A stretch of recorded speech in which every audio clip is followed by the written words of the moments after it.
10 రోజులు 11 రోజుల పైన 11 రోజులు కావస్తోంది. ఈ కేసుకు సంబంధించి ఎక్కడ కీలకమైన ఆధారాలు సంపాదించలేదు, దొరకలేదు అనేది వినిపిస్తున్నమాట. సో ఇటువంటి కేసెస్లో ఎలా వెళ్తుందండి ఆ ఇన్వెస్టిగేషన్, ఎలా వెళ్తుంది? ఆధారాలు దొరకని పక్షంలో ఈ కేసుని ఛేదించడం ఏ స్థాయిలో సవాల్గా మారుతుంది? ఆధారాలు దొరకకుండా పోయే ప్రసక్తే లేదు. ఓకే, 100కి 100 పాళ్ళు దొరుకుతాయి. కాకపోతే అన్నిటినీ వాళ్ళ దగ్గర ఉన్న డౌట్ అన్నిటినీ ఎలిమినేట్ చేసుకుంటూ జాగ్రత్తగా సీన్ ఆఫ్ అఫెన్స్ ను పరిశీలిస్తే, వాళ్ళ దగ్గర ఉన్న ఫోన్ డేటాని పరిశీలిస్తే, అదేవిధంగా ఆ ఏరియాలో మిగతా ఫోన్లు ఎవరెవరు ఉన్నాయో దానిని పరిశీలించి నిదానంగా చూస్తే డెఫినెట్ గా దానికి టైం పడుతుంది. కానీ but you can fix the accused. ఇంకోటి, ఇప్పుడు మీరు నేను పోయి చంపలేం కదా అమ్మాయిని, మనకేం అవసరం ఉంది? చంపాలంటే there should be a reason కదా. అవును. లేదు పిచ్చోడు అయినా ఉండాలి. పిచ్చోడు అయితే ఎదురుపడిన వాడిని చంపుతాడు. అది కాకుండా ఇట్లా ఒక అమ్మాయిని చంపి మరీ రామలింగేశ్వర స్వామి గుడికి బ్యాక్ సైడ్ లో ఉండే పొదల్లో వేయాలంటే there should be a plan for that. అంత అవసరం ఎవరికి ఉంటుంది? ఒకటి, అవసరం ఉన్న వాళ్ళు ఎవరెవరు? వాళ్ళు ఏమైనా అల్బీ సృష్టించుకోవచ్చు, పెద్ద పని కాదు. అల్బీ సృష్టించడం వెరీ ఈజీ. బట్ మిగతా వాళ్ళకి ఎవరికి, ఇప్పుడు ప్రియుడన్నా ఉండాలి, అన్నదమ్ములన్నా ఉండాలి, ఇంకా లోకల్స్ ఎవరైనా మహా అందగత్తుంది ఏమో చేయాలని. అందులో it has happened in the day time. ఆమె చంపబడింది కూడా డే టైమే. కాబట్టి who will dare to do it in day time except their own, అంటే అంత గ్రడ్జ్ ఉండాలి. ఇప్పుడు మా వాళ్ళని బాంబులు వేసి 10 మందిని చంపేశాడు కాబట్టి వాడిని కూడా లేకపోతే ఆమెను కూడా అదే విధంగా చంపాలని కక్షగట్టి చంపగలిగితే తప్ప వేరే వాళ్ళకి ఏం అవసరం ఉంది? పర్పస్ ఆఫ్ పోనీ వేరే వాడు ఎవడైనా చేశాడా అంటే ది పర్పస్ ఈజ్ ఆమెని కక్షగట్టి చంపాలంటే ఆస్తి ప్రాపర్టీ కోసం చంపాలా? లేదు ఆ అమ్మాయి ఎవరికైనా విషం పెట్టి చంపితే దాన్ని కక్షగా ఈ విధంగా చంపాలా? లేదు సెక్షువల్ గా అనుభవించాలి అనుకునేవాడు చంపడు కదా, పట్టుకుంటాడు, సెక్స్ చేస్తాడు, అదైతే లేదు. ఇవన్నీ ఏమి లేనప్పుడు ఎవరో ఇంట్రెస్టెడ్ వాళ్లే ఫ్యామిలీ మెంబర్సే ఉంటారు. 90% వాళ్లే ఉంటారు. సో కాబట్టి హైర్డ్ అసాసిన్సా అది కూడా జరిగిండొచ్చు. హైర్డ్ అసాసిన్ అమ్మాయి ఫోటో చెప్పి పలానా దగ్గర ఉంది ఎదురుగా పోతా ఏముంది, మోటార్ సైకిల్లో గుడ్డలు కప్పుకొని పోయి అక్కడ నిలబడుతున్న అమ్మాయి నా చెల్లెలు, నా మరిదో, నా బామర్దో అని చెప్పి చూపించి నువ్వు చంపేపోని 10 లక్షలు ఇచ్చినాను, 5 లక్షలు ఇచ్చినానంటే చాలా సందర్భాల్లో హైర్డ్ అసాసిన్స్ ఈ విధంగా చంపిన వ్యవహారాలు ఉన్నాయి. కానీ వాళ్ళు ఇంతగా దారుణంగా బట్టలు ఇప్పేసి అక్కడ పడేసారు. చంపేసుకోమంటే చంపేస్తారు, కానీ బట్టలు ఇప్పి చేసే అంత అవసరం వాళ్ళకి ఎందుకు ఉంటుంది అంటే దీన్ని డైవర్ట్ చేయడానికి ఉంటుంది. కాబట్టి ఇవాళ కాకపోయినా రేపు డెఫినెట్ గా దీని గురించిన క్లూస్ వస్తాయి. కాకపోతే తొందరపడకుండా ఒక క్లూస్ ని ఇంకా మొత్తం ఎవిడెన్స్ అంతా కలెక్ట్ చేసిన తర్వాత దీన్ని కొలుపుకొచ్చి అరెస్ట్ చేస్తే బాగుంటుందని పోలీసులు ఆ విధంగానే చేస్తూ ఉంటారు. అదే కాకుండా పోలీసులు చేసిందంతా మీడియాకి చెప్పాలని ఎక్కడుంది? అవును, ఎందుకు చెప్తారు? ఒకవేళ మీరు చెప్తే 10 మంది ఇప్పుడు ఎలక్ట్రానిక్ మీడియా ఎట్లా తయారైందంటే అందులో ఈ సోషల్ మీడియా వచ్చిన తర్వాత ఇదిగో పాము అంటే అదిగో తోక అంటారు. సో ఎవిడెన్స్ నాశనం అయ్యే ప్రమాదం ఉంటుంది. కాబట్టి పోలీసులు 99% చెప్పకపోవచ్చు వాళ్ళకున్న దాంట్లో. ఎందుకంటే పొద్దున్న ఛార్జ్షీట్ వేయాలా, అరెస్ట్ చేయాలన్నా ఛార్జ్ చేయాలన్నా ఆధారాలు కావాలి. ఆధారాలు పూర్తిగా సేకరించేంత వరకు వాళ్ళు ఏమీ బయటకు చెప్పరు.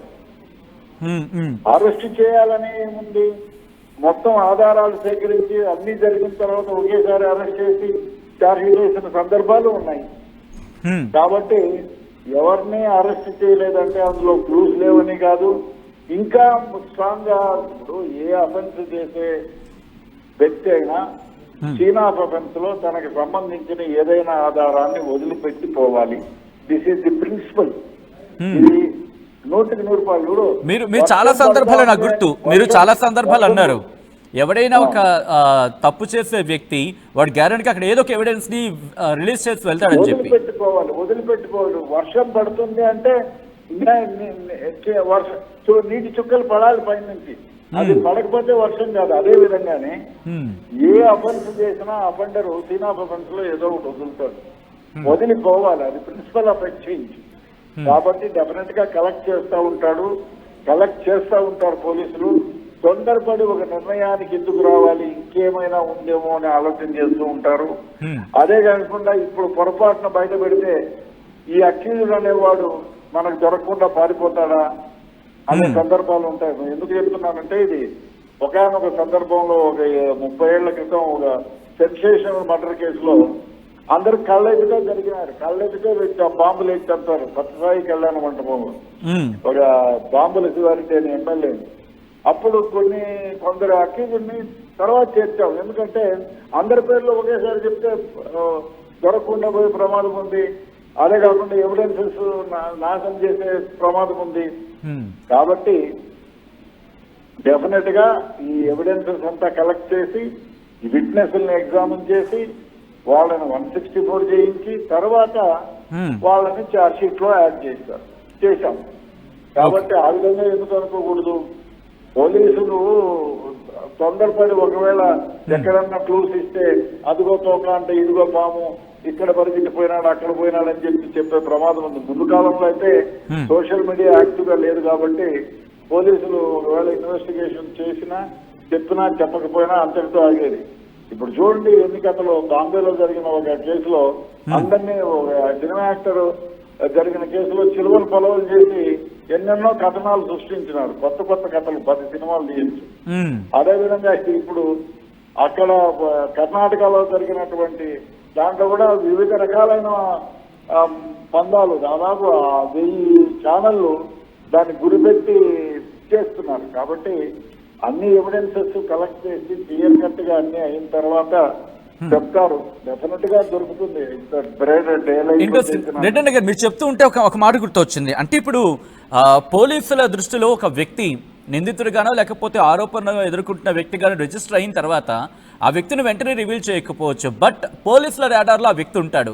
ఉన్న క్రమంలో ఇంకా అంటే ఒక టైం ఇచ్చిన క్రమంలో ఇంకా తను తప్పు చేసి మిగతా ఎవిడెన్సెస్ ని కూడా ఈజీగా అప్పచెప్పే క్రమంలో 1 రోజులు అబ్జర్వేషన్ లో ఉంచేస్తారా? అటువంటిది ఏమైనా ఉంటుందా ఇటువంటి ఘటనలో? డెఫినెట్ గా ఇంకా వాడి గురించి వాడు క్రైమ్ లో పాల్గొనే దానికి ప్రేరేపకుగా పోయేటప్పుడు అక్కడ ఏదన్నా చెప్పులు పెట్టాడు, ఆ చెప్పులు ఎక్కడ కొన్నాడు, ఆ చెప్పులు వాడివేనా, వాడి సైజ్ ఏమి, అక్కడ పోయేటప్పుడు ఆ అమ్మాయి డ్రెస్సులు తీసిపోయి ఎక్కడో పడేసింటారు. ఆ డ్రెస్సులు కలెక్ట్ చేసింటే ఆడెవడో చూసింటాడు ఒక వ్యక్తి. నేను చూశానన్నా ఇది ముళ్ళకంపల్లో డ్రెస్సులు వేసేది ఫలానా వ్యక్తిలాగా ఉన్నాడని. ఇవన్నీ వాడిని స్టేట్మెంట్ రికార్డ్ చేసి వాడిని కన్ఫర్మ్ చేసి ఇవన్నీ ఉంటాయి. Time taking. కాబట్టి అంత తొందరగా రివీల్ చేయలేదని అదంతా ఏం కాలేదు, పోలీసులు కనుక్కోలేదు అనేది మన ఊహ. కానీ బయటకు చెప్తే ఎక్కడ కేసు మొత్తం నాశనం అయిపోతుందో అని పోలీసులు భయపడతారు. ఇప్పుడు ముందు కాలంలో లాగాలేదు. ఇదిగో అంటే అదిగో అని 10 రకాలుగా విశ్లేషిస్తారు. సో యాక్చువల్ గా జరిగిందేదాన్ని మరుగున పడిపోయేటట్టు చేస్తారు. సో దానివల్ల సీరియస్ కేసెస్ లో అన్నిట్లో కూడా పోలీసులు గోప్యతను పాటిస్తారు.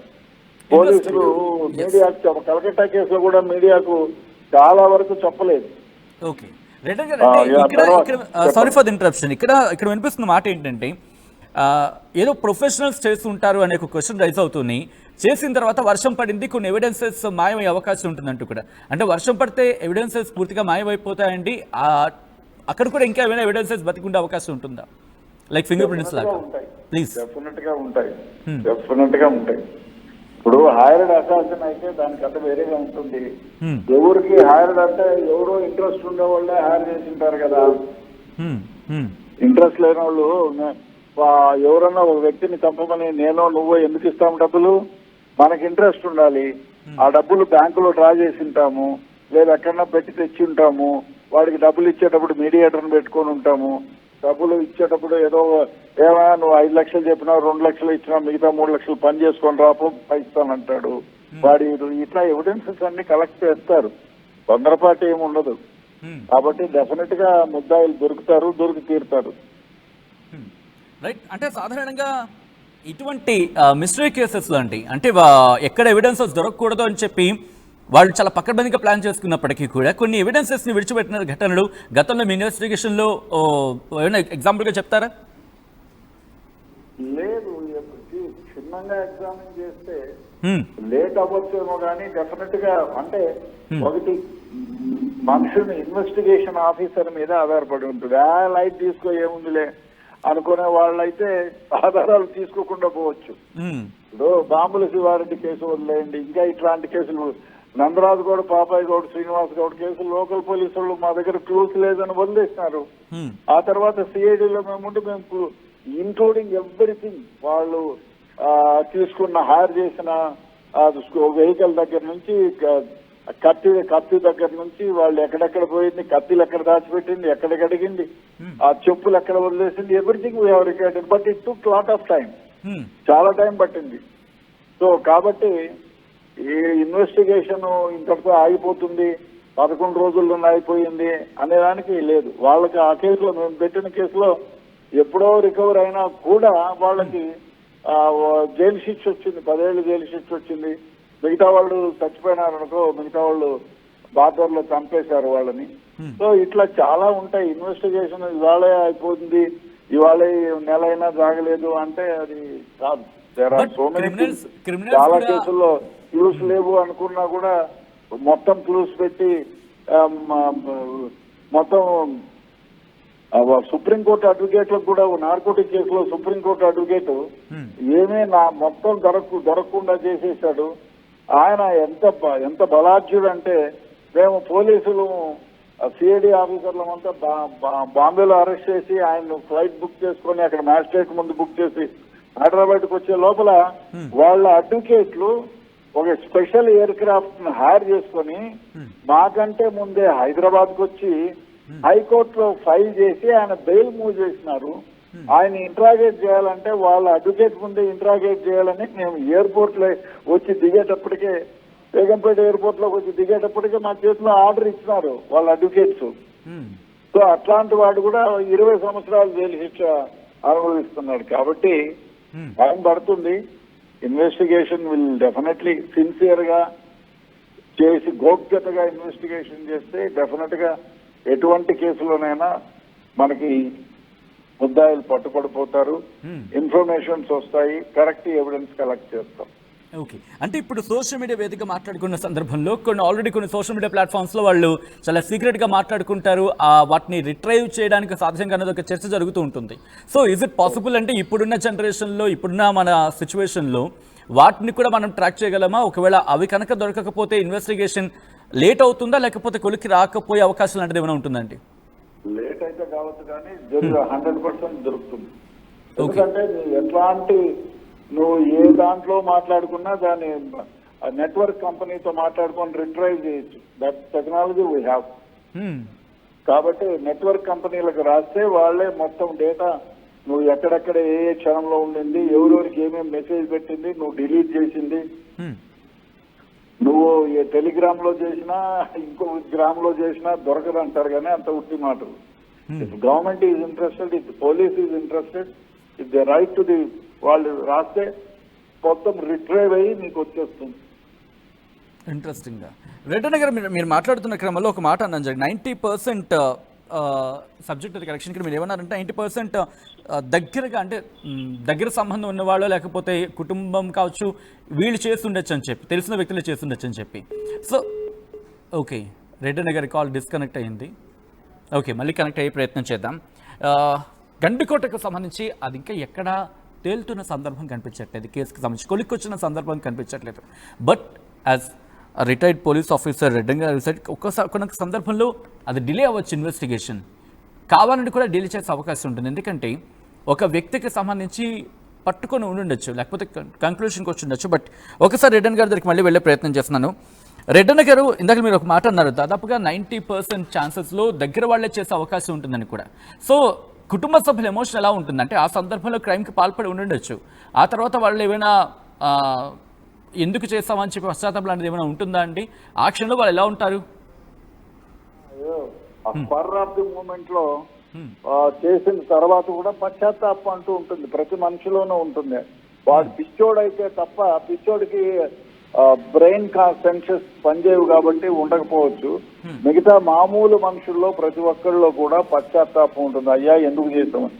అంతెందుకు మనమే ఏదన్నా పొరపాటు, ఒక చిన్న బాటిల్ కింద పడిపోయి పగిలిపోయింది అనుకో, అయ్యో ఇట్లా హ్యాండిల్ చేయకపోతే బాగుండేది కదా అనే ఫీలింగ్ మనకే కలుగుతుంది. మనం బయటికి చెప్పలేం కానీ it will happen to everybody, every human being.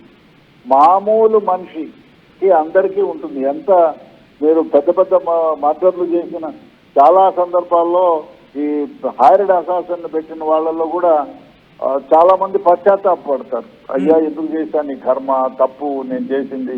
వాళ్ళకి ఏదన్నా చిన్నది వస్తే వాళ్ళు డెఫినెట్ గా పశ్చాత్తాపన పడిన రోజులు ఉన్నాయి, పడతారు కూడా. That is very common. అయ్యో పొరపాటును తప్పు చేశాను అని చెప్పి. అంతెందుకు అదేదో నల్గొండ జిల్లాను సూర్యాపేట దగ్గర ఎక్కడో జరిగిన మర్డర్లో ఆ ముసలామ మనవణ్ణి కొడుకుని తన కూతుర్ని ఎవరో లవ్ చేసినారనే అబ్బాయిని చంపి తీసుకురమ్మంటే అయిపోయి జైల్లో పెడితే జైల్లో అంటుందంట, ఇంత జరుగుతుందని నాకు తెలీదు, నేను అనవసరంగా ఇది చేసి మా జీవితాలందరినీ నాశనం చేసుకున్నామని పబ్లిక్ గానే ఆమె చెప్పింది. కాబట్టి పశ్చాత్తాపం అనేది ప్రతి ఒక్కళ్ళకి ఉంటుంది. కాకపోతే ఈ క్రైమ్ చేసేటప్పుడు నేను ఈ క్రైమ్ చేస్తే నా జీవితం ఈ విధంగా నాశనం అయిపోతుందేమో అనే ఆలోచన పరిజ్ఞానాన్ని మరుస్తున్నారు. డెఫినెట్ గా ఇది జరిగిన తర్వాత ఇప్పుడు ఒక ఏముంది, ఆ స్పర్ ఆఫ్ ది మూమెంట్, ఆ కోపంలో ఏదో ఒకటి చేసేయాలనిపించి చేసిన తర్వాత అయ్యో ఎందుకు చేశాను ఈ కర్మ పాపము అనే ప్రతి మనిషిలో ఉంటుంది, జరుగుతుంది. ఆ తర్వాత ఇంకా ఇట్లాంటి దానిలో కేసులో జైలు శిక్ష పాడుపడితే అయ్యో ఇంకా ఎక్కువగా ఉంటుంది. వానితోనే కాదు, వానితో ముడిపడినప్పుడు ఒక అబ్బాయి చేశాడు, పెళ్ళాం ఉంటుంది, తల్లి ఉంటుంది, వాడు జైల్లో పోయి కూర్చుంటే తండ్రి ఉంటాడు, వాళ్ళ పిల్లలు ఉంటారు, అందరిపై జీవితాలపైన ఎఫెక్ట్ పడుతుంది. అప్పుడు అందరి మీద ఉంటుంది ఆ ప్రభావం. రెడ్డన్న గారు, మీరు అన్న మాట్లాడే ఇంకో క్వశ్చన్ స్ట్రైక్ అవుతోంది. ఎవరైనా చంపాలి అనుకుంటే నేరుగా హత్య చేస్తారు, కానీ ఈ కేసులో కాళ్ళ మీద దెబ్బలున్నాయి, భుజం మీద దెబ్బలున్నాయి, కమిలిపోయిన అక్కడ గుర్తులు కనిపిస్తున్నాయి, చాలా చిత్రహింసలు పెట్టి ఆ తర్వాత హత్య చేసినట్టుగా ఆ విజువల్స్ చూసి అర్థమవుతుంది. అంటే ఏం జరుగుండే అవకాశం, ఇంత దారుణంగా ప్రవర్తించే అవకాశం ఉంటుందా అండి పరువు విషయంలో?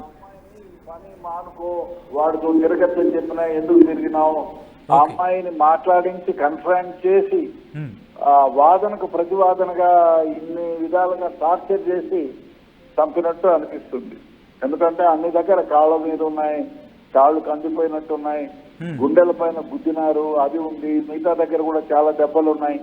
అన్ని చూడు, స్పాష్ వెపన్ ఎక్కడా వాడలేదు, షార్ప్ వెపన్ ఎక్కడా వాడలేదు, ఒక కత్తో లేకపోతే అట్లాంటిది వాడలేదు. ఎందుకంటే వాళ్ళకి తెలుసు అటువంటి వాడితే తొందరగా దొరికిపోతామనేమో. కాబట్టి అట్లాంటివి వాడకుండా చేతులు కాళ్ళు మహా అయితే ఒక బ్లంట్, కాళ్ళ మీద కొట్టడానికి బ్లంట్. మరి కాళ్ళ మీద కొట్టాల్సిన అవసరం ఎందుకు వచ్చింది అనేది వాళ్ళకే తెలియాలి. రేపు పొద్దున్నే నేరస్తుల్ని పట్టుకుంటే ఎందుకు కొట్టినావు, ఎట్లా కొట్టినావు, దేంతో కొట్టినావు అంటే చెప్తారు ఇంట్రాగేషన్ లో డెఫినెట్ గా.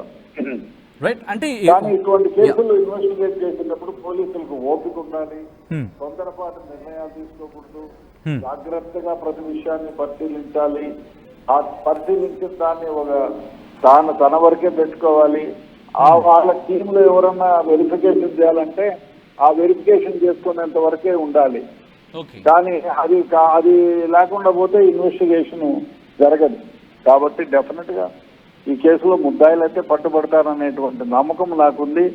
చేసే ఆఫీసర్లు తొందరపాటు చర్యలకు ఒడిదుడుకులకి తట్టుకొని నిదానంగా ప్రతి క్లూను విశ్లేషించి, ఇప్పుడు ఎలక్ట్రానిక్ మీడియాలు ఏదేదో రాస్తా ఉంటారు, దాని వైపు చూడకుండా మామూలుగా ఇన్వెస్టిగేషన్ లో మనకి ఎన్నో ఆధారాలు దొరుకుతాయి. ముందు పూర్వకాలంలో లాగా లేదు కదా. మీకు జాగ్రత్తగా పరిశీలిస్తే మీ టెలిఫోన్ ఒకటి చాలు మిమ్మల్ని పట్టివ్వడానికి, డెఫినెట్ గా దొరికిపోతారు. Senior police officer, retired police officer, at the same time ఎన్నో క్రైమ్స్ని ఛేదించిన వ్యక్తిగా ఇప్పుడు ఈ కేసుకి సంబంధించి ఒకవేళ సజెషన్స్, డైరెక్షన్స్ కనుక మిమ్మల్ని అడిగితే what could be your suggestions or directions? చెప్తాను. వాళ్ళు ఒకవేళ ఆ కేసును బట్టి ఇప్పుడు బయటకి ఎట్లా వ్యక్తపరుస్తాం మనం, ఆ సిచ్యువేషన్ ఏమిటో చెప్పలేము. నాకు ఈ క్లూస్ ఉన్నాయి, ఈ విధంగా దొరికింది, ఈ విధంగా ఉంది అంటే ఈ డైరెక్షన్ లో బొమ్మని చెప్పగలం. అంతేగాని మనం ఏదో వేగ్ గా ఈ పాయింట్లు చేయాలంటే ముఖ్యంగా టెలిఫోన్ ఒకటే అబ్జర్వేషన్ లో పెట్టాలి. ఆ టైంలో ఎవరైతే టెలిఫోన్లు ఆ విసినిటీలో పనిచేసినాయో వాళ్ళందరినీ ఎంక్వైరీ చేయాలి. ఆ విధంగా చేస్తే క్లూ అయితే 100% వచ్చి తీరుతుంది. క్లూస్ లేకుండా పోయే ప్రసక్తే లేదు. క్లూస్ అవుతుంది, క్రైమ్ ను కనెక్ట్ చేయవచ్చు. అంటే కుటుంబ సభ్యులు ప్రధానంగా వాళ్ళ అన్నల పేరు వినిపిస్తోంది, కానీ ఎక్కడ సరైన బలమైన క్లూ దొరకకపోవడమే ఇంతవరకు అధికారికంగా బయటకు రాకపోవడానికి కారణమైన ఒక చర్చ జరుగుతోంది. సో ఇక్కడ కేసు ఎలా వెళ్తే బెటర్? ప్లీజ్. ఇప్పుడు బలమైన క్లూ అంటే పోలీసు వాళ్ళు చెప్తే కదా మనకు తెలిసేది. ట్రూ. వాళ్ళు చెప్పకపోతే ఓకే, ఇంకా ఆ క్లూస్ కు సంబంధించి ఇంకో కొన్ని క్లూలు మనం రికవరీ చేయాలనే ఉద్దేశంతో చెప్పకుండా ఉండొచ్చు కదా పోలీసులు. అవును అవును, పోలీసులు అన్ని ఎప్పుడు చెప్పరు. చెప్పకూడదు, చెప్పాల్సిన ఇన్వెస్టిగేషన్ యాంపర్ అవుతుంది కదా. అవునవును, కాబట్టి చెప్పకపోవడమే ఉత్తమం. మిగతా media, electronic media, print media ఎన్నో విధాలుగా దుమ్మెత్తి పోసినా వాళ్ళు పోలీసులు విఖ్యాతగాని వాళ్ళు అని ఏవేవో రాసుకున్నా, ఏవేవో టెలికాస్ట్ చేసినా అల్టిమేట్ గా మనకు కావాల్సిన రిజల్ట్ ఏమంటే ఎవరైతే అమ్మాయిని ఇంటబెట్టి చంపారో వాళ్లకు తగిన శిక్ష పడేటట్టు వాళ్ళని అరెస్ట్ చేసి జైల్లో పెట్టాల్సింది. అది ఎవరేమనుకున్నా ఏమి మనల్ని చెడ్డోళ్ళు అనుకొని మంచోళ్ళు అనుకొని ఇన్వెస్టిగేషన్ ఏజెన్సీ దాని చుట్టూ ప్రాకులాడకుండా ఎలక్ట్రానిక్ మీడియా, ప్రింట్ మీడియా కథల్ని మనం ఏమీ పట్టించుకోకుండా మన ఇన్వెస్టిగేషన్ ఏమిటి, ఏ విధంగా వాళ్ళకి శిక్ష పడాలి, ఏ విధంగా మనం ఎవిడెన్స్ కలెక్ట్ చేయాలనే దానిపైన దృష్టి పెట్టి చేయగలిగితే డెఫినెట్ గా ఇది ఏమీ పెద్ద ఐ డోంట్ థింక్ ఇదేదో సప్త సముద్రాలు దాటిపోయి చేసే వ్యవహారం ఏమి కాదు. డెఫినెట్ గా we can fix the accuse. Right. అంటే మీరు అన్నట్టుగా ఒక మాట గుర్తొస్తోంది, అంటే కరెక్ట్గా ఈ విద్యార్థినికి సంబంధించి ఫ్రమ్ ద కాలేజ్ టిల్ ఆ ఫ్యామిలీ వరకు మొత్తం అందరినీ మొత్తం అందరినీ అనుమానితులుగా ఉన్న కొంతమందిని తీసుకొని ఎంక్వైరీ చేస్తే పూర్తి స్థాయిలో హార్డ్లీ ఒక 1 month లో తెలిపే అవకాశం ఉంది అనుకోవచ్చు ఇక్కడ. డెఫినెట్గా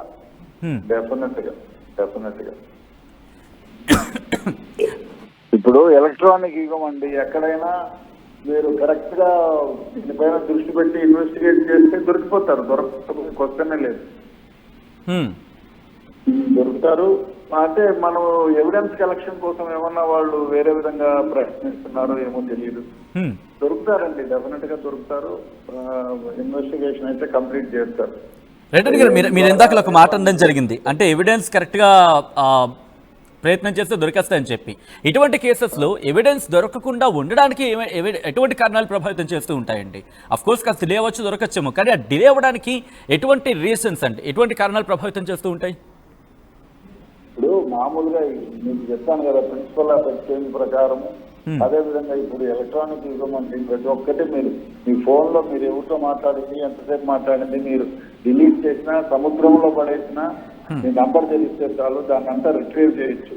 ఆ విధంగా ఒక 1 month ఫోన్లు మీరు విశ్లేషణ చేసుకుంటే కొంచెం దానికి టైం పడుతుంది. ఫోన్ కంపెనీ నుంచి తెప్పించుకోవాలి. ఇప్పుడు రాష్ట్రాన్ని ఇవ్వరు కదా, 1 week 10 days పడుతుంది. అవన్నీ తెప్పించుకోవాలి. అప్పుడు ఆ డేటాను చూసుకోవాలి. ఈ పోల్ నుంచి ఎంత దూరంలో ఈయన ఉన్నాడు, ఆయన ఎంత దూరంలో ఉన్నాడు, చనిపోయిన అమ్మాయి చేతిలో ఫోన్ ఉందా, ఫోన్ లేకపోతే ఆ ఏరియాకి వీడు ఎవరు పోయినారు, 2 మనుషులు ఎక్కడైనా పోయినారా, ఆ కొత్తగా ఆ ఊర్లో వాళ్ళు ఎవరైనా అటువైపుగా తిరిగారా, ఇవన్నీ తొందరపాటుగా చేసి టైం పడుతుంది. ఎందుకంటే ఫోన్ కంపెనీ వాళ్ళు మనకు ఇవ్వాలా, మెసేజ్ అన్ని రిట్రైవ్ కావాలా, ఇంకా ఎవరెవరు ఉన్నారో తెలుసు. అదేవిధంగా ఆ అమ్మాయికి తెలిసిన ఫ్రెండ్స్, ఆ అబ్బాయికి తెలిసిన ఫ్రెండ్స్, ఆ అబ్బాయికి తెలిసే దాన్ని బట్టి ఆధారంగా వాళ్ళు ఏమేమి మాట్లాడుకున్నారు, ఆ తర్వాత ఆ అబ్బాయి అక్కడ ఉన్నప్పుడు వేరే వాళ్ళు ఆ విసినిటీలో ఎవరెవరు ఫోన్లు ఉన్నాయి, అన్ని టైం టేకింగ్. డెఫినెట్ గా దొరుకుతారు కానీ టైం పడుతుంది. ఇటువంటి కేసెస్లో తల్లిదండ్రుల పాత్ర గురించి మాట్లాడుకుంటే ఇంతవరకు ఎక్కడ తల్లికి సంబంధించి ఆ ఫోన్ నుంచి చేసినట్టు ఒక చర్చ ఉన్నప్పటికీ తల్లిదండ్రుల దగ్గర ఆ పాత్ర ఏ స్థాయిలో ఉంటుంది రెడ్డన్న గారు? చెప్పలేదు వాళ్ళ. ఎందుకంటే చాలా మంది ఒక్కొక్కరు ఒక్కొక్క విధంగా థింక్ చేస్తారు. పోనీలే ఎక్కడో దగ్గర బతుకోనీలే చెప్పే వాళ్ళ సంఖ్య తక్కువగా ఉంటుంది జనరల్ గా ఆవేశంలో. అది కొంచెం మూఢత్వాన్ని వెళ్ళి చదువుకొని అరే నాకు పుట్టిన పిల్లే ఎక్కడున్నా సంతోషంగా బతికితే చాలు అనుకునే వాళ్ళ సంఖ్య, ఆ విధంగా ఆలోచన చేసుకునే వాళ్ళ సంఖ్య తక్కువగానే ఉంటుంది. ఏదో స్పర్ ఆఫ్ ది మూమెంట్ లాగా నేను పెంచాను, అదే నువ్వు ఎంతకాలం బతుకుతావో తెలియదు, నీకేమి జరుగుతుంది. కాబట్టి ఇది చెప్పలేము, ఏ విధంగానైనా మలుపు జరగవచ్చు, ఏ టైంలోనైనా మలుపు జరగవచ్చు. ఇప్పుడు మనం అనుకుంటున్నాం, మనం మాట్లాడుతున్నాం, ఇప్పుడే ఎవిడెన్స్ కలెక్ట్ చేసి రేపు పొద్దున్నే కూడా వాడిని అరెస్ట్ చేసి జైలు పంపించే వ్యవహారం కూడా జరిగిండవచ్చు. Right, thank you so much Reddanna గారు ఆర్టీవీతో జాయిన్ అయ్యి